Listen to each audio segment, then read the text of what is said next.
সুপ্রিয় শিক্ষার্থী ভাই বোনেরা, আজকে আমার শিডিউল ক্লাস ছিল ইংলিশ ফার্স্ট পার্টের সিন কম্পোজিশন, কিন্তু আমি ডিসিশন চেঞ্জ করছি। কারণ কিছুদিন আগে তোমরা ঈদের পরে এবং আগে বেশ কিছু স্টুডেন্ট আমাকে ফোন করে বলেছে, স্যার আমরা তো কোনো ক্লাস পাই নাই, উইকগুলো এবং মুজাফরপুর কলেজে পাই নাই, এবং আমরা পরেও আমরা যেটা বুঝতে পারছি না বিষয়টা কী করা যায়।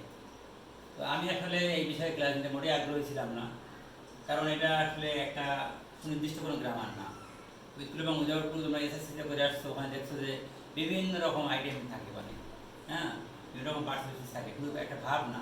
এখানে রাইট ফর্ম অফ ভাব আছে, ওখানে নাউন আছে, অ্যাডজেক্টিভ আছে, অ্যাডভার্ব আছে, প্রিপজিশন আছে, কনজাংশন আছে, ইন্টারজেকশন আছে। তার মানে সবগুলা পার্সেন্টেজের সবগুলা সাইড এখানে আছে।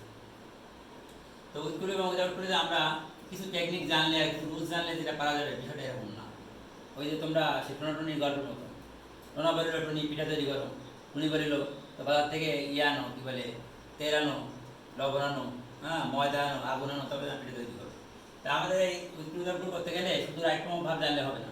আমরা রাইট ফর্ম ভাবে 30-40টা বা 50টা নিয়ম, এগুলো বেশি ইম্পর্টেন্ট, এগুলো করাই দিলাম, কিছু টেকনিক করাই দিলাম, কিছু প্র্যাকটিস করলাম, কিছু বোর্ড করলাম, তাহলে আমরা মোটামুটি পারি।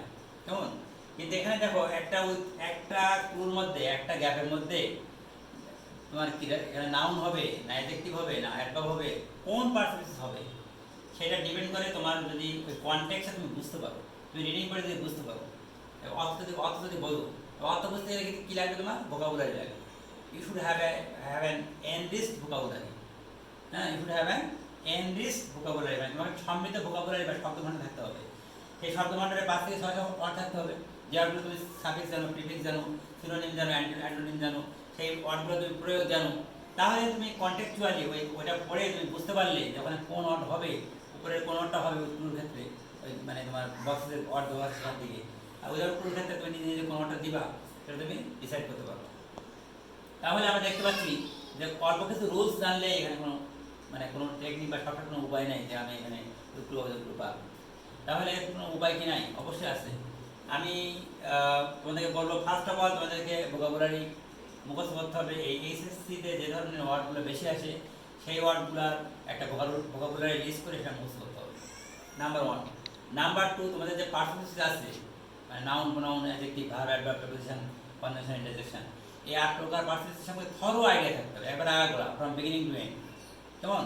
তারপরে এই পার্সেন্টেজগুলো কীভাবে প্রয়োগ করতে হয়, সেই প্রয়োগটা তোমাদের শিখতে হবে। কেমন?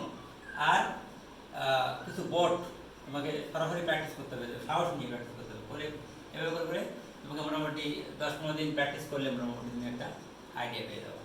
তবে আমি বলতে পারবো না, কোনো গ্যারান্টি নেই যে তোমাকে আমি এগুলো করলে যে তুমি একবারে ফুল এখানে 15 মধ্যে 15 বা 10 মধ্যে 10 পেয়ে যাবা, সেই গ্যারান্টি দিতে পারবো। তবে মোটামুটি তোমাদের ভোকাবুলারি খুবই কম, মানে খুব বেশি সমৃদ্ধ না, সেক্ষেত্রে তোমরা যদি পরীক্ষার হলে অন্তত কমপক্ষে কাছাকাছি নাম্বারও পাওয়া যাবে, 8 পাও বা 7 পাও, তাইলেও তো অনেকটা।